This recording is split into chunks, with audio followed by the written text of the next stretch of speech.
I'm Allison, a 26-year-old loan officer who spends her days managing other people's funds at Pacific Northwest Bank. My own family, ironically, views my money as a common piggy bank. I never thought I'd witness my siblings showing off their luxury purchases or my parents driving a used car the day after my brand new gold credit card vanished. Their arrogant expressions were unaware of what was about to happen. To follow my path of establishing boundaries with my parents, please hit subscribe and leave a comment letting me know where you're viewing from before I disclose how I handled this financial betrayal. Growing up in the Turner household meant understanding early that financial boundaries were merely suggestions. My father, Harold, 53, a high school history teacher, believes strongly in living in the moment. His favorite phrase is, "You cannot take it with you when you die." That philosophy would be fine if he applied it only to his own money, but his carefree attitude extends to everyone else's resources too. My mother, Nancy, 50, works part-time at a local florist shop. She's the dreamer of the family, always talking about trips we should take or home renovations we need. The problem is her dreams rarely align with our actual budget. When her ideas get shot down due to financial reality, she finds creative ways to make them happen, often involving borrowed money that somehow never gets repaid. My younger sister, Zoe, 22, is finishing her fashion merchandising degree. She's been spoiled her entire life, partly because she's the baby girl and partly because she mastered manipulation early. Zoe has never held a job for longer than 3 months, claiming each time the work environment was toxic or the manager had unreasonable expectations. Despite her lack of income, she always has the latest designer bags and perfect manicures. My brother, Noah, 19, dropped out of community college after 1 semester to pursue his dream of becoming a professional gamer. He spends most days in his room with his expensive gaming setup, emerging only for food or when he needs money for new equipment or online subscriptions. My parents enable this behavior, calling it his career development phase. Then there's me, Allison, the practical one. From the outside, I might seem boring, no exciting dreams of travel, fashion careers, or gaming glory. I went to state college on scholarships, studied finance, and now work diligently at the bank. I pack my lunch daily, track every expense in a budgeting app, and read the terms and conditions before signing anything. For 4 years, I've meticulously built my credit score, starting with a secured card with a $200 limit, never missing a payment. Last month, my discipline paid off when I was approved for a gold reserve card with a $20,000 limit. Receiving that heavy card in the mail felt like a surge of pride. It was my ticket to saving for a down payment on my own place, freedom from our cramped family home where I still live to save money, and freedom from my family's constant financial overreach. This wasn't the first time my family took advantage of my responsibility. 3 years ago, I loaned my parents $2,000 to fix the roof after a storm. They promised repayment when the insurance reimbursement came through, but the money was spent on a family vacation to Florida instead. When I brought it up, my mother said, "But you got to come on the trip too, honey. That was your repayment." Last year, Zoe borrowed my emergency credit card for a true emergency job interview outfit, turning a $70 purchase into a $500 shopping spree. She cried and promised repayment when she got the job. She didn't get it, and I never saw the money. Noah once borrowed $300 for a gaming certification course, but the money went to a limited edition controller and headset. He shrugged, saying, "The equipment is more important for my career right now." After each incident, I swore I'd set better boundaries, practice saying no, and stand up for myself, but guilt always held me back. "We're family. We're supposed to help each other," they'd say. This time would be different. The gold reserve card was my fresh start, my boundary line in the sand. I had plans to use it strategically, earning points while paying it off monthly, with a spreadsheet calculating 24 months to save for a modest condo downtown. The night I received the card, I mentioned it at dinner, a mistake. My father's eyebrows raised at the $20,000 limit, my mother showed sudden interest, and Zoe and Noah exchanged calculating looks. "Just be careful with that thing," my father said, forking pot roast. "Those banks are predatory. They want you to max it out." I replied, "I know how credit cards work, Dad." I explain them for a living. Zoe teased, well, look at Miss Financial Expert. Are you going to start flying first class now? I said, no, I'm going to continue living within my means and building my credit history for a mortgage. Noah snorted, why buy a house when you could travel the world? You're so boring, ally. Their hungry looks should have warned me, but I was too proud.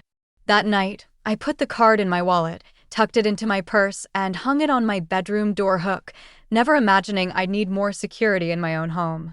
Monday morning, running late for work, I grabbed my purse and left. At lunch, I opened my wallet to pay for a sandwich and realized the card was gone. I emptied my purse, sorting through receipts, lip balms, and change, nothing. A knot formed in my stomach as I checked every pocket twice. My coworker Brooke asked, everything okay, Allison? I said, I can't find my new credit card. I'm sure I put it in my wallet on Friday. She suggested I might have left it at a store, but I hadn't used it yet, saving it for planned purchases. A terrible suspicion formed, but I pushed it away. Surely my family wouldn't take it without asking. That would cross a line, even for them. During my afternoon break, I called the credit card company. The representative said, yes, Miss Turner, I see a transaction from yesterday, $8,000 to Riverdale Auto Sales. My heart dropped. I asked, are you sure? She confirmed it was processed at 2:14 p.m. yesterday. When asked if I wanted to report it as fraud, I hesitated. Reporting it could lead to an investigation and serious consequences for my family.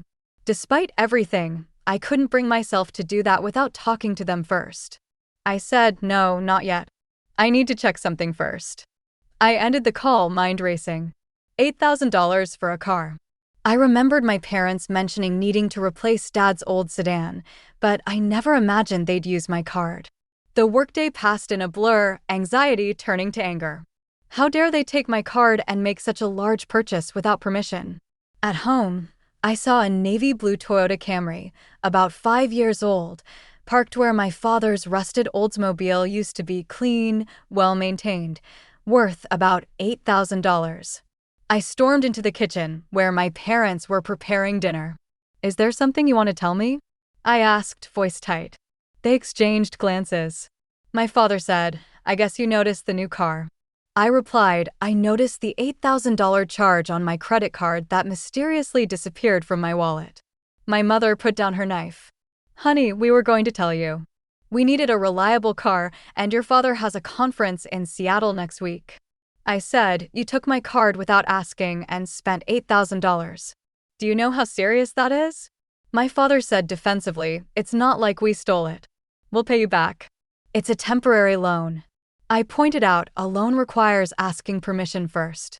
What you did was theft. My mother's eyes welled with tears. Allison, don't be so dramatic. We're family. We help each other out. I asked, when have you ever helped me out financially? When have you paid me back for anything? My father's tone hardened. We gave you life, raised you, fed you, clothed you, and now you're accusing us of theft because we borrowed your card for a necessary purchase? The audacity of using my childhood as leverage was almost too much. I took a deep breath. I need my card back now. My mother said quickly, we don't have it with us. I think it's in the other purse. I'll look for it tomorrow. I said, you take my card, spend $8,000, and can't even keep track of where it is? My father asked, why are you making such a big deal? It's just a credit card. You don't have to pay it all at once. That's the point of credit. I was speechless.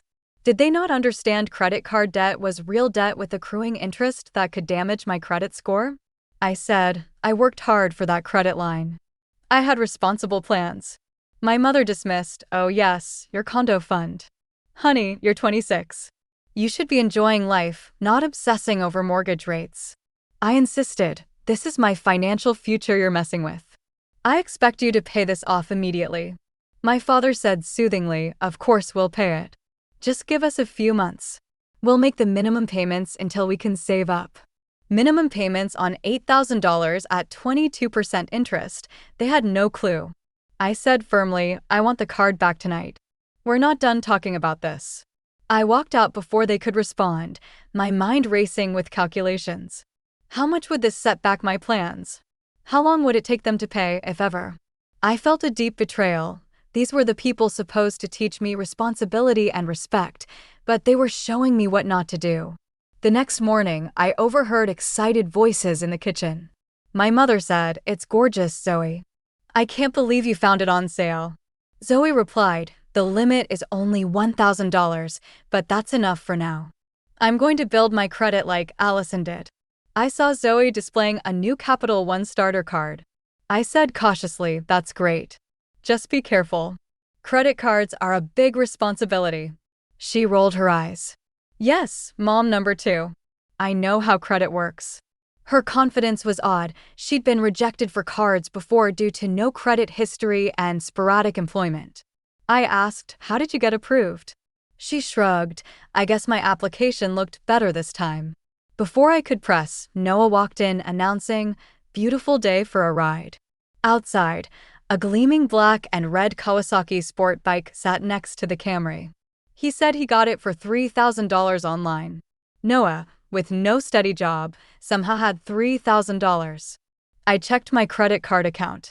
Beyond the $8,000 to Riverdale Auto Sales, there were charges: $2,999 to Valley Motorsports, $1,200 to Nordstrom, $700 to Best Buy, $600 to Apple. Over $15,000 in 2 days.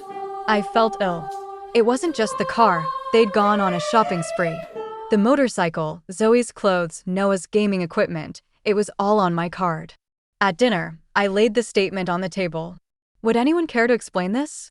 My parents looked nervous. Zoe studied her plate. Noah shifted uncomfortably. My father began, "We were going to tell you." I said, "Tell me you stole my card and maxed it out on luxury items. $15,000 without permission?" My mother protested, "We saw an opportunity to help everyone. Your father needed a car, Noah needed transportation for job interviews, Zoe needed professional clothes." I asked, "And the charges at Best Buy and Apple?" "Let me guess, Noah needed gaming equipment for his career too." Noah looked ashamed. My father said, "You're overreacting. It's just credit, not real money." I stared in disbelief. "Do you think the credit card company sends monopoly bills? This is real debt with interest." I demanded, "I want my card back now." Zoe returned with the card, scratched. I said, "The worst part isn't the money. It's the lack of respect. You took something that wasn't yours." Noah laughed nervously. "Relax, Sally. It's not that serious. The card's got like $10 left anyway." I repeated, "You spent nearly my entire credit line, and you think that's funny?" My father said, "We're family. Family share." Examining the card, I noticed it fell off. Wrong weight, flatter embossing, different holographic feature. Then it hit me. The bank had sent a dummy card with the promotional packet, a non-functional replica. I'd stored it in my desk, forgotten after the real card arrived via courier. I checked my fireproof safe, hidden in my closet, and found my real gold reserve card, pristine. They'd taken the dummy card. All those purchases, car, motorcycle, clothes, electronics, weren't real. They hadn't spent anything on my card. I laughed, a mix of relief and disbelief. How had they not realized? They'd pretended to use my card to justify their new possessions, likely acquired another way, to test my boundaries, see how far they could push me. This was my chance to teach them respect and consequences. I decided not to reveal the truth yet. They needed to feel the weight of their actions, even if based on a lie. I'd let them believe they'd created a financial crisis to understand credit card debt's reality. I enlisted Brooke to play a collections agent, calling my father about the upcoming payment. He came home worried, saying, "They said the payment's due next week." I replied calmly, "That's how credit cards work.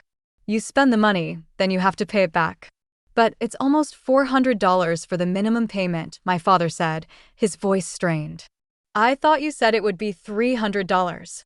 I explained, "The interest started accruing immediately, and there are late fees because the payment for last month was missed." This wasn't true, of course, but my father didn't know that. He ran a hand through his hair, looking genuinely distressed for the first time. "I'll figure it out," he muttered. "Maybe I can pick up some tutoring gigs after school." The next day, it was my mother's turn. Brooke called her at the florist shop, identifying herself as a credit supervisor. Mrs. Turner, we've noticed some large purchases recently that don't align with the cardholder's usual spending patterns. As this could indicate fraudulent activity, we wanted to verify these charges with you. My mother came home that afternoon with worry lines etched around her eyes. The credit card company called me today. She told me, chopping vegetables for dinner with more force than necessary. They asked about the charges. I didn't know what to say. I asked, what did you tell them? She admitted, I said they were authorized. I couldn't tell them the truth, that we took your card without asking. They might press charges. I nodded solemnly. Credit card fraud is a serious offense. It can result in fines and even jail time in severe cases. Her knife paused mid-chop. Jail time? Surely not for family members borrowing a card. I said, the law doesn't make exceptions for family. Unauthorized use is unauthorized use.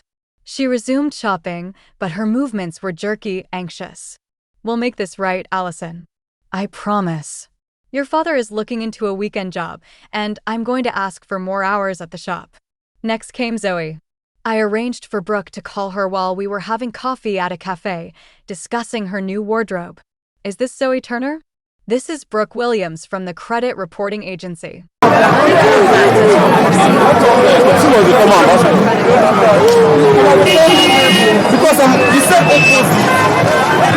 What? No, there must be some mistake, she stammered. When she hung up, her hands were shaking. That was the credit bureau, she said, voice trembling. They said my credit score might be affected because my name was associated with potential fraud. I asked, what did you tell them? She whispered, I denied everything. Allison, I can't have a fraud mark on my credit report. I'll never be able to get an apartment or a car loan. I said gently, actions have consequences, Zoe. When you participate in unauthorized credit use, it affects your financial reputation. For the first time, I saw genuine remorse in my sister's eyes. I never thought about it that way. I just saw it as borrowing from you, not as something that could follow me for years. Noah was the last to receive a call. Brooke posed as a motorcycle financing agent. Mr. Turner, we've received information that the funds used to purchase your Kawasaki may have come from a compromised credit account.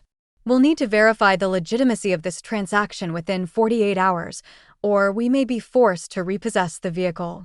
Noah burst into my room that evening, panic written across his face. Ally, they're going to take my bike. Some financing company called and said the purchase was flagged as fraudulent. I asked calmly, what did you expect?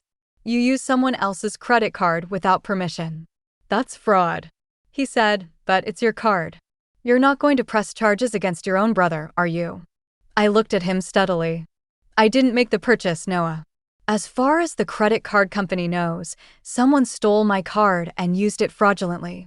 They're just following standard procedure. He asked, what am I supposed to do?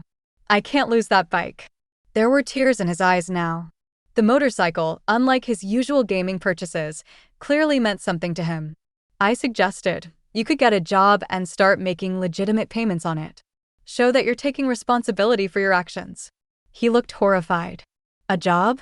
Like a real one? I said, yes, Noah. A real job, like most adults have. He left my room, subdued, the reality of his situation finally sinking in. The family called an emergency meeting that weekend. They gathered in the living room, all wearing expressions of stress and worry. My father had printed out job listings from the local newspaper. My mother had her work schedule spread out on the coffee table, with additional hours highlighted in yellow. Zoe had brought information about donating plasma twice a week for extra cash. Noah had miraculously printed out an application for the local grocery store. We need to figure this out as a family, my father began, his voice uncharacteristically serious. We made a terrible mistake taking Allison's card, and now we need to make it right. My mother added, pushing forward a sheet of paper covered in calculations. I've worked out our budget. If we cut out all non-essentials, we can come up with $500 a month toward the debt. Zoe offered, I can sell some of my designer stuff online. I probably have a few thousand worth of clothes and bags I rarely use. Noah said reluctantly, and I can sell my gaming PC. It's worth at least $1,000. I watched them in silence, amazed at the transformation. These were the same people who, 2 weeks ago, had laughed off my concerns and treated my credit line as a communal resource. Now they were offering genuine sacrifices to make amends. I asked, "What about the car? And the motorcycle?" My parents exchanged glances. My father said slowly, "We've discussed it. We're going to sell the Toyota and go back to using public transportation. Your mother can take the bus to work, and I can carpool with other teachers." Noah added, looking pained, "And I'm going to sell the bike. I never should have bought it in the first place." Not like that. I felt a twinge of guilt at their sacrifices, knowing the debt they were worried about didn't exist. But I reminded myself that the lesson they were learning was real and valuable, even if the debt wasn't. "Those are serious sacrifices," I acknowledged. "Are you sure?" My mother said firmly, "We don't have a choice. We can't leave you stuck with this debt. It's not fair, and it's not right." My father added, surprising me, "It's more than the money. It's about trust. We betrayed your trust, Allison, and we need to earn it back." For the first time in recent memory, I saw my family taking responsibility without excuses or deflection. They were facing consequences head-on and making difficult choices. It was exactly the lesson I'd hoped they'd learn, though I hadn't expected it to happen so quickly or thoroughly. As they continued discussing payment plans and budgeting strategies, I wondered if I should end the charade now and tell them the truth about the dummy card. But something told me to wait. The lesson was taking root, but it needed time to fully develop. They needed to experience not just the initial panic, but the sustained effort of working together to solve a problem they'd created. So, I stayed silent, listening to their plans, offering suggestions when asked, and quietly marveling at how quickly priorities can shift when reality comes knocking. 3 weeks after discovering the dummy card, I decided it was time to reveal the truth. The lesson had gone on long enough. My family had demonstrated genuine remorse and had taken concrete steps toward making amends. My father had started tutoring after school 3 days a week. My mother had picked up weekend shifts at the flower shop. Zoe had sold nearly $2,000 worth of designer items online. And, most surprisingly, Noah had not only applied for, but had been hired at the local grocery store as a stalker. More importantly, I noticed subtle shifts in their attitudes. They stopped making comments about my financial caution being excessive. They began consulting me about their own finances, asking about budgeting strategies and savings plans. They became vigilant about respecting my personal space and belongings, always asking permission before borrowing anything, even something as small as a phone charger. I invited everyone to a family dinner, cooking my mother's favorite lasagna recipe as a peace offering of sorts. As we sat around the table, I could sense their tension.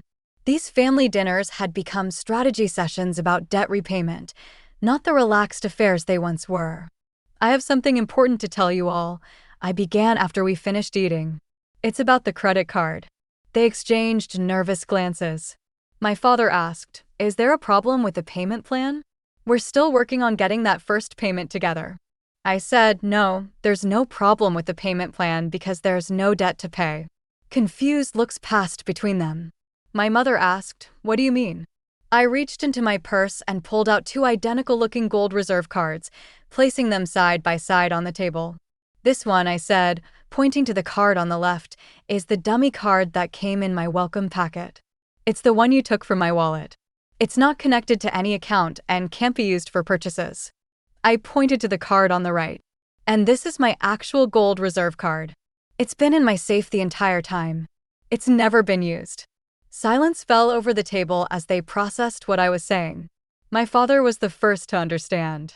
"You mean all this time we didn't actually use your card? The debt isn't real." I confirmed, "There's no debt. No car purchase, no motorcycle, no shopping sprees. The card you took couldn't have been used for any transactions." My mother asked slowly, "But the car? The motorcycle? Where did those come from?" I raised an eyebrow. "That's what I'd like to know. You tell me." More uncomfortable glances were exchanged. Finally, my father sighed deeply. "The car was from my brother James," he admitted. "He sold it to me for $800, not $8,000. I've been making payments to him directly." I prompted, looking at Noah and the motorcycle. He squirmed in his seat. "It's actually really old," he confessed. I bought it broken from Pete's dad for $300 and fixed it up with parts from the junkyard. I just made it look nice with a new paint job and some polish. I asked Zoe, "And your new wardrobe?" She looked embarrassed. Mostly thrift store finds and clothes borrowed from friends for job interviews. I just let everyone assume they were new. "And the credit card you were showing Mom at breakfast?" I asked. She admitted, "A prepaid card. I put my babysitting money on it. It's not a real credit card." I sat back, taking it all in. "So you all pretended to make expensive purchases with my card, knowing you hadn't actually spent the money, just to what? Test how I'd react." My father protested. "It wasn't like that. We took what we thought was your card, intending to use it. When transactions kept getting declined, we assumed it was because of daily spending limits or fraud protection. We were too embarrassed to tell you it wasn't working." I finished for him, "So you made up stories about successful purchases instead. And when I confronted you about it, you doubled down on the lie rather than admitting the truth." They looked appropriately ashamed. My mother reached across the table and took my hand. "We're so sorry, Allison, not just for taking the card, but for lying about it afterward. You were right about us not respecting your boundaries." I asked, "Why did you go along with my payment plan? Why sell your things and get extra jobs for a debt that didn't exist?" My father said quietly, "Because we knew we'd done something wrong. Even if the card didn't work, the intent was there. We were trying to make amends for what we'd attempted to do, not just what we actually did." Zoe added, "The more serious you were about the debt, the harder it became to admit we'd lied." Noah said, "The collections calls made it seem so real." I felt a twinge of guilt at that. "About those calls," I said slowly, "they weren't real either. My friend Brooke was making them as a favor to me." Their expressions shifted from shame to confusion, then to dawning understanding. My father asked, "You knew all along?" "About the dummy card, about our lies." I nodded. "I figured it out the night you returned the card to me. But by then, I realized something important. You all needed to understand the consequences of what you'd tried to do. If I'd just called you out on the failed attempt, would anything have really changed?" My mother said slowly, "So this whole thing has been a lesson. You were teaching us about responsibility." I added, "And boundaries. And respect." There was a long silence as they absorbed this. I braced myself for anger or accusations of manipulation. Instead, my father began to laugh softly at first, then louder until tears streamed down his face. "What's so funny?" I asked, confused. "All of it," he gasped between laughs. "Us thinking we were pulling one over on you with a card that didn't work. You letting us believe we'd created a huge debt. All of us scrambling to fix a problem that never existed. It's like something out of a sitcom." His laughter was contagious. Soon my mother joined in, then Zoe, then Noah, and finally me. We laughed until our sides hurt, the tension of the past weeks dissolving in the absurdity of the situation. When the laughter subsided, my father wiped his eyes and looked at me with new respect. "You outplayed us, ally. Fair and square." I said, "I didn't do it to win. I did it because I love you all and wanted you to understand something important before it caused real damage." Noah said, surprisingly mature, "We get it now. I actually like my job at the grocery store. I never would have applied if not for this whole mess." Zoe added, "I've learned so much about budgeting from this experience. I never realized how careless I was being with money until I had to think about it." My mother said softly, "We're proud of you, Allison. Not just for your financial responsibility, but for caring enough about this family to teach us a difficult lesson." My father asked, "So what happens now? Do we all go back to normal?" I shook my head. "I don't think we can go back, nor should we. But we can go forward with new understanding and respect for each other." My mother added, "And new boundaries." I agreed, exactly. New boundaries, freely given and respectfully maintained. As we cleared the dinner table together, a weight lifted from my shoulders. The deception had been uncomfortable, against my natural inclination toward honesty. But seeing the genuine change in my family made it worthwhile. Sometimes the hardest lessons are the ones that stick the most. As for my gold reserve card, I decided to keep it in my safe for now, not out of fear they'd take it again, but as a reminder of how far we'd come and how valuable trust is once earned. 3 months have passed since our family dinner revelation, and the changes in our household have been remarkable. What began as a scheme to teach my family about financial boundaries has blossomed into a complete transformation of our family dynamic. My father, Harold, has continued tutoring after school. Even though there's no imaginary debt, he enjoys the one-on-one interaction with students and has started his own emergency fund, reaching a $1,000 balance. I never realized how good it feels to have a financial cushion, he told me. All these years, I've been living paycheck to paycheck out of habit, not necessity. He's become an advocate for financial education, organizing a workshop at school about retirement planning and investment strategies. The man who once dismissed my budgeting as wasting your youth now tracks every expense in a spreadsheet of his own design. My mother, Nancy, has embraced minimalism.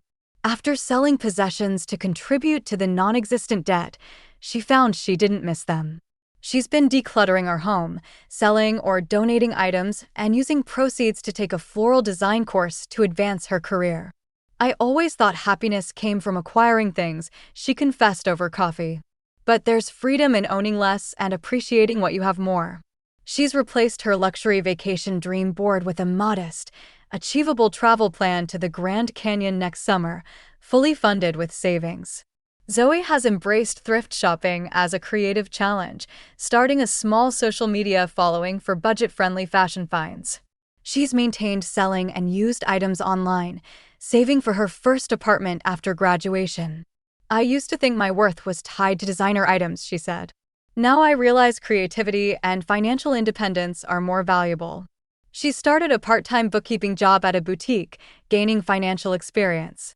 For her birthday, she requested contributions to her apartment rent fund instead of expensive gifts. Noah has thrived in his grocery store job, moving up to the produce department with his attention to detail and work ethic. Having a real job made me realize I don't want to be a professional gamer anymore, he confided. The competition's too fierce and the career span's too short. I'm thinking about studying business management. He sold his gaming PC, buying a modest laptop for school and saving the rest for community college courses. He keeps his motorcycle, now properly registered, paying insurance with his earnings. For me, the experience has been healing. For years, I felt like an outsider, the responsible one not taken seriously. Now, I'm respected and consulted on family decisions. The boundaries I fought for are honored without enforcement. We've instituted monthly family financial meetings to discuss goals, share progress, and stay accountable, unimaginable 6 months ago. Last week, I achieved my goal, making a down payment on a small downtown condo. It's a 1-bedroom with a small balcony, but it's mine. My family's pride was genuine, their congratulations heartfelt. We want to help you furnish it, my mother said. Not with money, she added, seeing my expression, but with our time and skills. Your father can paint, I can make curtains, Zoe has an eye for decorating on a budget, and Noah's good at assembling furniture. Their offer touched me deeply. This was true family support, not taking without asking, but giving respectfully. The dummy credit card sits framed on my desk at work, a reminder that valuable lessons often come disguised as mistakes. Brooke laughs every time she sees it, amazed at how well our plan worked. You could have just told them they crossed a line, she said. Why such an elaborate scheme? The answer is simple but profound. Telling someone they're wrong rarely changes behavior, but experiencing consequences can transform their perspective entirely. My family didn't need a lecture on financial responsibility. They needed to feel the weight of debt, the stress of payment plans, the reality of sacrifices. The lesson extended beyond finances to respect for boundaries, property, and others' autonomy. Family doesn't mean unlimited access or entitlement. True family means supporting growth, even through uncomfortable truths. As I prepare to move into my condo next week, I reflect on how far we've come, not in dollars saved or debt avoided, but in strengthened bonds and mutual respect. Sometimes the hardest boundaries to establish are with those we love most. And sometimes the most valuable gift is not endless accommodation, but the courage to hold them accountable. In teaching my family this lesson, I've learned I'm strong enough to stand my ground, wise enough to do so with compassion, and loved enough to be respected for it. Have you ever had to teach someone a difficult lesson about boundaries? How did you handle it? I'd love to hear your stories in the comments below. If this story resonated with you, please hit the like button and subscribe to my channel for more real-life experiences and lessons learned the hard way. Thank you for listening to my journey, and remember, sometimes the strongest boundaries create the healthiest relationships.